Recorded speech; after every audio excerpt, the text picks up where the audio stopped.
آج میری شادی کی پہلی رات تھی، لیکن میرے لیے یہ زندگی کی سب سے زیادہ بیزاری والی رات تھی۔ حالانکہ یہ دن دیکھنا تو ہر کسی کا خواب ہوتا ہے، خاص طور پر لڑکوں کے لیے۔ وہ تو اپنی زندگی میں اس رات کا بڑی شدت سے انتظار کر رہے ہوتے ہیں، اور پھر اس سے شادی شدہ دوست بھی اس کے ساتھ اپنے تجربات اور مشورے شیئر کر رہے ہوتے ہیں، جو جذبات کو مزید بھڑکا دیتے ہیں۔ لیکن میرے لیے ایسا کچھ بھی نہیں تھا۔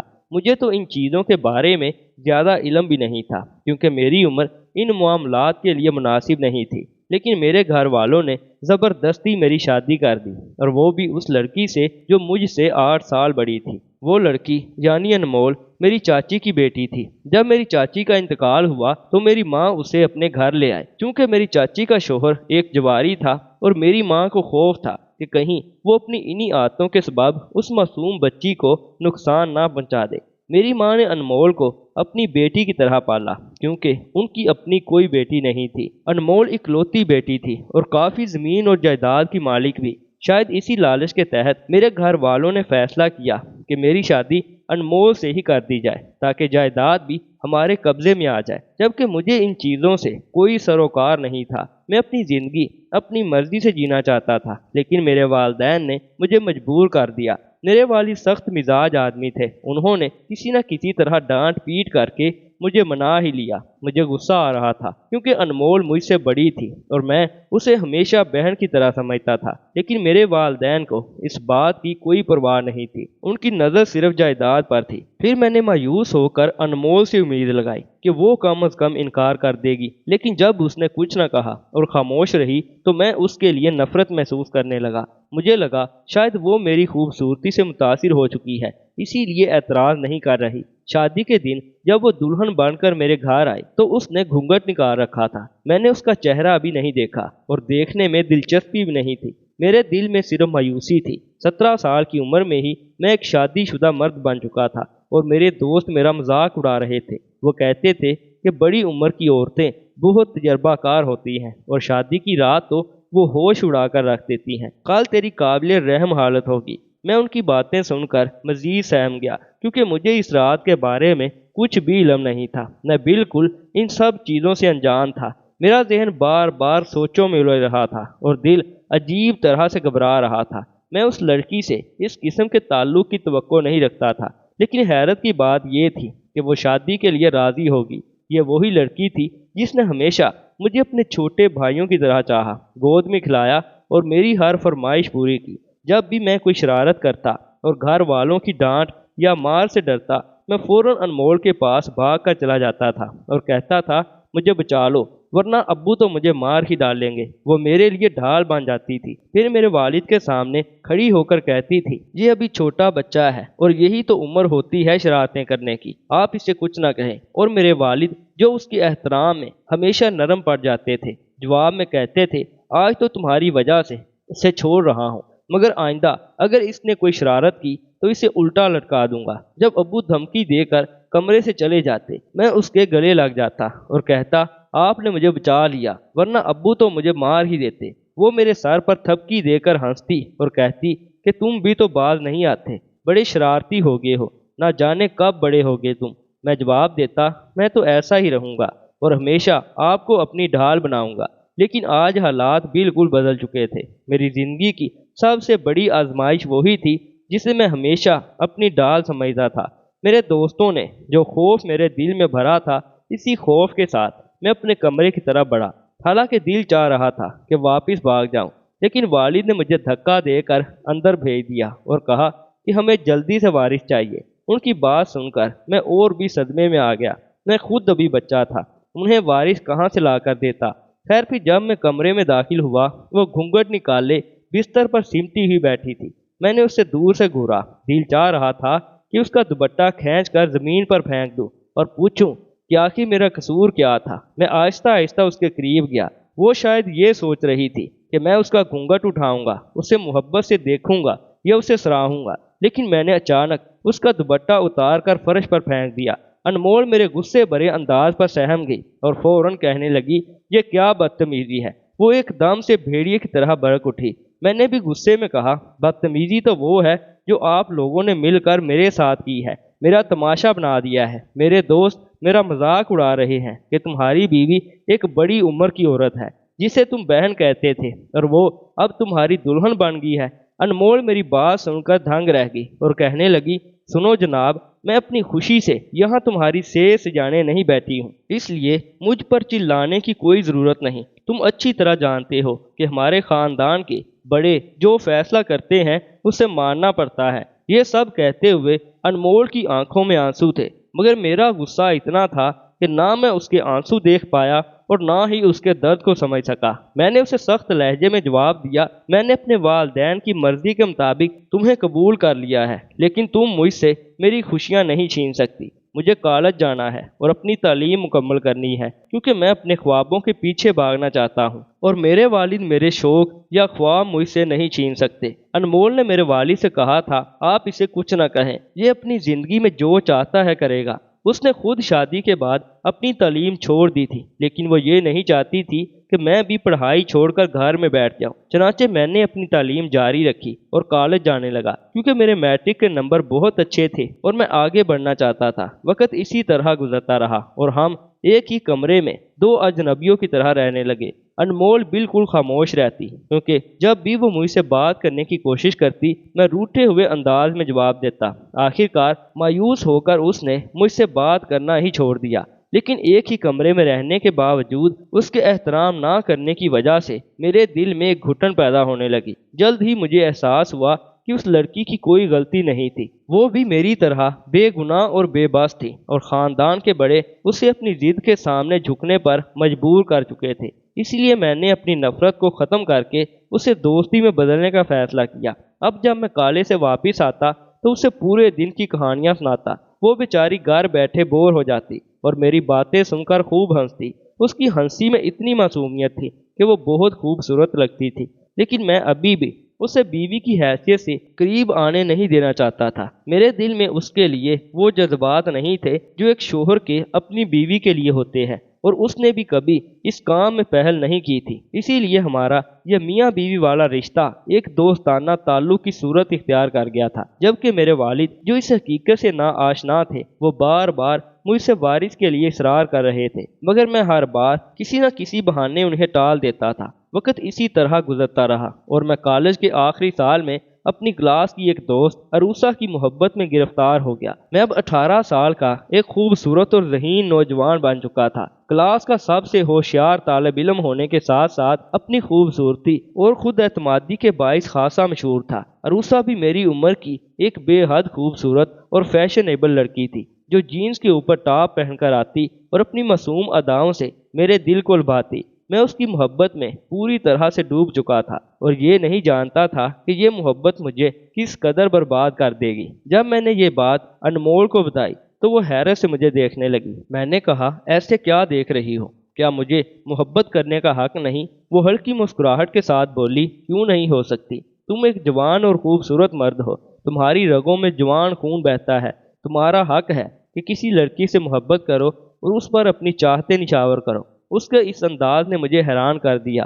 وہ کھوئے کھوئے سے لہجے میں یہ سب کہہ رہی تھی اور میں اس کی بات سن کر مسکرا دیا۔ اس کا ہاتھ تھام کر انہیں چوما اور کہا کہ تم واقعی ایک بہترین دوست ہو، ورنہ میں تو سمجھا تھا کہ تم روایتی بیویوں کی طرح مجھ پر پابندیاں لگاؤ گی، اور شاید اسی وجہ سے میں تم سے گھبراتا تھا، مگر تمہارا دل تو بالکل صاف ہے، جیسے کورے کاغذ کی طرح۔ یہ سن کر وہ ہلکا سا مسکرا دی، مگر اس کی آنکھوں میں ایک لمحے کے لیے آنسو جم گئے۔ میں اس وقت اس کے آنسوؤں کی وجہ نہیں سمجھ پایا کیونکہ میں اپنی خوشی میں مگن تھا۔ مجھے اندازہ نہیں تھا کہ وہ اندر ہی اندر شاید مجھ سے محبت کرنے لگی تھی کیونکہ میں اس کا شوہر تھا۔ وہ اس رشتے کو دل سے قبول کر چکی تھی، مگر میں اس کی محبت کو سمجھنے سے قاصر تھا۔ عروسہ کے ساتھ میری محبت پروان چل رہی تھی۔ وہ آئے دن مجھ سے نت نئے تحفے مانگتی، کبھی کہتی کہ اسے شاپنگ کرنی ہے تو کبھی کوئی اور فرمائش کر دیتی۔ میں خوشی خوشی اس کی ہر بات مان لیتا اور اسے تحفے لا کر دیتا، لیکن میں نے کبھی غور نہیں کیا کہ عروسہ کو میرے وجود سے نہیں بلکہ میری دولت سے محبت تھی۔ وہ صرف مجھے اپنے مفاد کے لیے استعمال کر رہی تھی۔ دوسری طرف انمول جو میری بیوی تھی، میں نے اسے کبھی بھی کچھ لا کر نہیں دیا، نہ کوئی تحفہ، نہ کوئی پھولوں کا گجرا، حالانکہ وہ بھی ایک عورت تھی۔ اس کا بھی دل کرتا ہوگا کہ اس کا شوہر اسے پیار دے، اس کا خیال رکھے، لیکن میں نے ہمیشہ